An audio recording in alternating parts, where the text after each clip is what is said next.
Hello दोस्तों, स्वागत है हमारे YouTube channel Vipin sir CG पर। आज हम पढ़ेंगे क्लास 11 फिजिक्स पे गुरुत्वाकर्षण। तो सबसे पहला टॉपिक हम देते हैं आपको, गुरुत्वाकर्षण क्या होता है। गुरुत्वाकर्षण क्या है?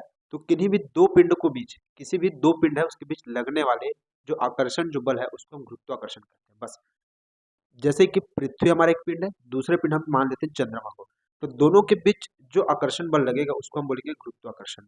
ठीक है, इसको सर आइजैक न्यूटन ने दिया था। इसको सर आइजैक न्यूटन ने दिया था, याद रखना। ठीक है, आगे बढ़ते हैं अपन। गुरुत्वाकर्षण समझ में आ गया। किन्हीं भी दो पिंडों के बीच लगने वाले जो आकर्षण बल है उसको हम क्या बोलेंगे? गुरुत्वाकर्षण कहते हैं। न्यूटन ने एक उसके बाद एक नियम दिया, एक सिद्धांत दिया। इस सिद्धांत को हम बोलते हैं न्यूटन का सर्वाधिक न्यूटन का सर्वाधिक गुरुत्वाकर्षण का सिद्धांत।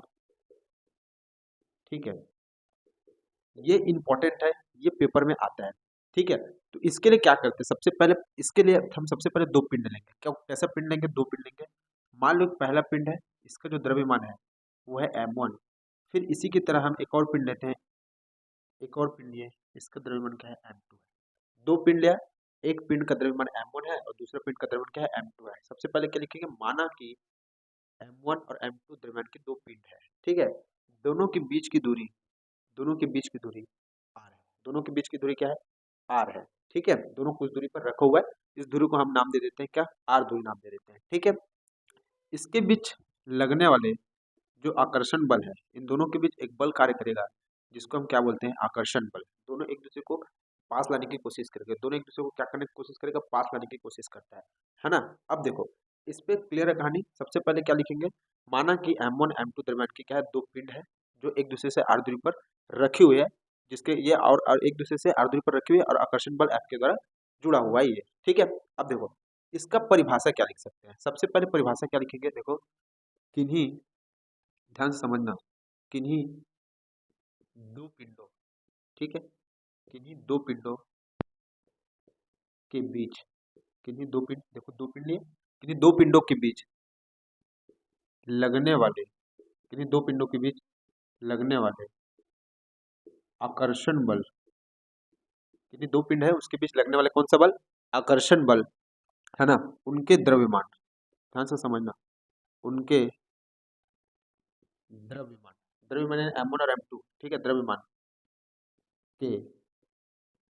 द्रव्यमान के गुणनफल, द्रव्यमान के गुणनफल के अनुक्रमानुपाती, द्रव्यमान के जो गुणनफल है उसके अनुक्रमानुपाती, अनुक्रमानुपाती होता है। द्रव्यमान के जो गुणनफल है उनके अनुक्रमानुपाती होगा, तथा उनके बीच की दूरी, तथा उनके बीच की दूरी, तथा उनके बीच के दूरी, जो r दूरी है उनके बीच की दूरी के वर्ग के, जो वर्ग होगा, बीच की दूरी के वर्ग मतलब r स्क्वायर के, ठीक है, बीच की दूरी के वर्ग यानी r स्क्वायर के व्युत्क्रमानुपाती होता है। कैसे होगा? व्युत्क्रमानुपाती होता है। बात समझ में आ गई कि नहीं आ गया? सबसे पहले क्या बोला? इसका परिभाषा गुरुत्वाकर्षण सर जिसने न्यूटन सर ने दिया। सबसे पहले क्या बोला? किन्हीं दो पिंडों के बीच लगने वाला आकर्षण बल उनके द्रव्यमान के गुणनफल के अनुक्रमानुपाती तथा उनके बीच की दूरी के वर्ग के व्युत्क्रमानुपाती होता है। बिल्कुल आपको याद हो जाएगा, सिंपल से पढ़ा रहे हैं। देखो, सबसे पहले क्या? आकर्षण बल हम F माने, ठीक है, इनके अनुक्रमानुपाती किसके? उसके गुणनफल के, किसके? द्रव्यमान के। तो m1 गुणा m2, ठीक है, दो पिंड लिए, m और m2 के गुणनफल के अनुक्रमानुपाती हो गया बल। ये मान लीजिए समीकरण 1। ठीक है, इसी प्रकार से हम फिर क्या बोले? उनके बीच की दूरी के वर्ग के व्युत्क्रमानुपाती होते हैं ना, 1/r² के व्युत्क्रमानुपाती होता है। इस समीकरण क्या ले लो आप? 2 ले लो। ठीक है, क्लियर है कहानी की नहीं? क्लियर। सबसे पहले इसके बाद हम क्या लिखेंगे? देखो, समीकरण 1 और 2 को, समीकरण 1 और 2 को साथ लिखने पर, साथ में ले लो, साथ लिखने पर, एक साथ लिखते हैं समीकरण 1 और 2 को एक साथ लिखते हैं तो कैसे लिखेंगे? देखो, F, देखो यही अनुक्रमानुपाती, यही व्युत्क्रमानुपाती है। अगर इसके सीधा सीधे में तो अनुक्रमानुपाती यानी द्रव्यमान m1 और m2 के अनुक्रमानुपाती है और इसके दूरी के वर्ग के व्युत्क्रमानुपाती होता है। कहानी क्लियर है कि नहीं? इतना समझ में आया होगा। इसको मैं हटाऊंगा, ये अनुक्रमानुपाती का चिन्ह में जब जब हटाऊंगा तब तक हमको एक नियतांक लेना पड़ेगा। इस नियतांक का मैं नाम ले रहा हूँ जी m1 और m2 बटे r का स्क्वायर। बताओ, इतना क्लियर हुआ होगा सबका। ये आ गया हमारा गुरुत्वाकर्षण के नियम के लिए बल, गुरुत्वाकर्षण बल आया कि नहीं आया, देखो F बराबर G m1 m2 r का स्क्वायर, इतना सबको समझ में आया होगा। सबसे पहले क्या देखो याद हो जाएगा, सबसे पहले गुरुत्वाकर्षण क्या है, किन्हीं दो पिंडों के बीच लगने वाला आकर्षण बल को गुरुत्वाकर्षण बल कहेंगे। सर आइजैक न्यूटन ने सर्वाधिक गुरुत्वाकर्षण का नियम दिया, उसके अनुसार से परिभाषा क्या है, किन्हीं दो पिंडों के बीच लगने वाला आकर्षण जो बल है उनके द्रव्यमान के गुणनफल के अनुक्रमणुपाती और उनके बीच की जो दूरी होगा उसके वर्ग के व्युत्क्रमणुपाती होता है। हम उसको लिख लिए F अनुक्रमणुपाती होता है m1 और m2 द्रव्यमान के जो पिंड उसके, समीकरण हम एक मान लिए। दूसरा क्या माने कि F जो होगा व्युत्क्रमणुपाती होगा उनके बीच की दूरी के वर्ग के, यानी 1/r r उसका क्या दूरी है उसके वर्ग के व्युत्क्रमणार्थी। ठीक है, समीकरण दो दोनों को मिला के लिख दिए। मिला के जैसे लिखें, ये अनुक्रमणुपाती या व्युत्क्रमण चिन्ह को हमको हटाना है तो एक नियतांक लेते हैं जी, इसको हम बोलते हैं सर्वाधिक गुरुत्वाकर्षण नियतांक।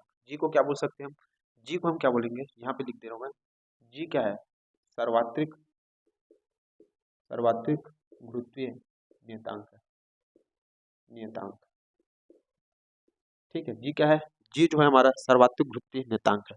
ठीक है, इसके बाद देखो यदि यदि मैं m1 बराबर m2 बराबर एक मान लिया और r बराबर भी क्या मान लिया, मैं एक मान लिया, तो क्या आ जाएगा देखो f बराबर, देखो f बराबर g मल्टीप्लाई 1 यानी f बराबर क्या है, जी आ गया। मतलब गुरुत्वाकर्षण जो बल है, मतलब गुरुत्वाकर्षण जो बल है वो गुरुत्वीय नियतांक के बराबर कब होगा, जब दोनों द्रव्यमान के पिंड एकांक दूरी पर स्थित हो। ठीक है, दोनों द्रव्यमान एकांक द्रव्यमान हो और उसके बीच की दूरी भी क्या हो, इकाई हो, तब गुरुत्वीय नियतांक जो होगा गुरुत्वाकर्षण बल के बराबर होता है। ठीक है, आगे इसका पढ़ते हैं हम। इसके आगे क्या है देखो, इसके लिए हम सबसे पहले हम क्या निकालते हैं, मात्रक निकालते हैं। तो ए सही मात्रक क्या हो जाएगा, देखो ए सही मात्रक एकदम सिंपल है। तो गुरुत्वीय नियतांक का ए सही मात्रक पूछा जाता है आपसे, तो जी बराबर क्या हो जाएगा, देखो जी बराबर इधर मल्टीप्लाई करा दो एफ मल्टीप्लाई आर का मल्टीप्लाई एफ से, तो एफ आर का स्क्वायर बटे नीचे आ जाएगा m1 और m2। ठीक है, इतना समझ में आया होगा। तो जी बराबर देखो बल का मात्रक न्यूटन है ना, जो नियम दिया न्यूटन ने, न्यूटन। ठीक है, देखो दूरी किसका मात्रक है, मीटर का, तो मीटर और इसका वर्ग है तो मीटर का वर्ग बटे द्रव्यमान दो ठो है, ये हो जाएगा किलोग्राम का स्क्वायर। इसका क्या हो जाएगा, ए सही मात्रक होता है न्यूटन मीटर स्क्वायर किलोग्राम प्रति किलोग्राम स्क्वायर। ठीक है, इसका विमित सूत्र भी आप निकाल सकते हो। विमित सूत्र कैसे निकालेंगे देख लो, यहीं पे निकाल देते हैं विमित सूत्र। विमित सूत्र कैसे निकालते हैं देखो, विमित सूत्र हो जाएगा जी का बराबर, देखो न्यूटन यानी बल का विमित सूत्र क्या होता है हमको पता है, F इक्वल टू ए में होता है, तो m और एक त्वरण का होता है LT माइनस क्या 2। ठीक है, मीटर यानी मीटर को हम किससे नापेंगे, विमित सूत्र में हम एल से डिनोट करते हैं, इसलिए एल का स्क्वायर अपॉन किलोग्राम यानी द्रव्यमान यानी m का स्क्वायर।